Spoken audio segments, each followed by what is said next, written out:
Hello to all football fans who love making money on matches. Here is a detailed analysis of the Milan derby. This is not just a match but a true football spectacle where emotions, passion and intensity reach their peak. Milan and Inter come into this match with different forms but equally ambitious plans. Let's see how we can make money on this game. Before we start, subscribe to my YouTube channel and Telegram channel where new subscribers always receive a free exclusive VIP bet. At the end of the video, as always, I'll share an interesting fact about one of these teams. Now let's begin. Analysis of teams and statistics. Milan, as always, is unpredictable and has been showing inconsistent results in January. Their last game against Juventus ended in a 2-0 loss, followed by a 1-1 draw with Cagliari and the victory over Inter in the Super Cup. Milan has always been capable of defeating any opponent while also easily losing to a weaker team.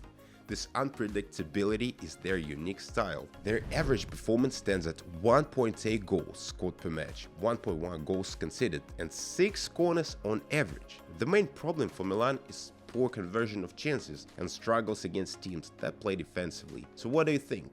Inter has been confident and more stable this season. Their average performance is better, with 2 and 2 goals scored per match, only 0.7 goals conceded and 5.2 corners on average. Recent matches have been quite good, including a 3-1 win over Empoli, a tough 2-2 draw with Bologna, and a 1-0 win against Venezia. Inter stands out with their solid defense and ability to capitalize on set pieces.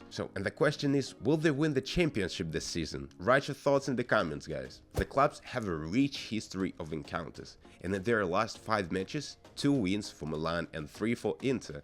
In the 2024-25 season, Milan won the Super Cup 3-2. In September 2024, Inter lost in Serie A 1-2. Now let's get to the ideas for bets and predictions. Both teams will step onto the field highly motivated, but Inter's better form and balanced play give them a slight advantage. So my main bet is for Inter to win, predicted score 1-2. Now also consider these betting options. Both teams to score? Definitely yes. The history of matches and current form suggests both sides will find the net. Total over 2.5. Intense derby matches are often high scoring. Handicap 0 on Inter. The visitor solid defense might be the deciding factor. Individual total for Inter over 1.5. Given their attacking potential, this bet looks promising. Now here's a fun fact from Inter's past. When Roberto Baggio joined Inter in 1998, he requested his favorite number 10 jersey. Ronaldo agreed to give it up but demanded the number 9 jersey worn by Chilean Ivan Zamorano. Zamorano then chose number 18 but added a plus sign between the 1 and 8 on his jersey. A creative solution. That's all for today. One more prediction and tips. Subscribe to this YouTube channel and my Telegram channel to stay updated with the best bets. Wishing you all profits and see you soon, guys.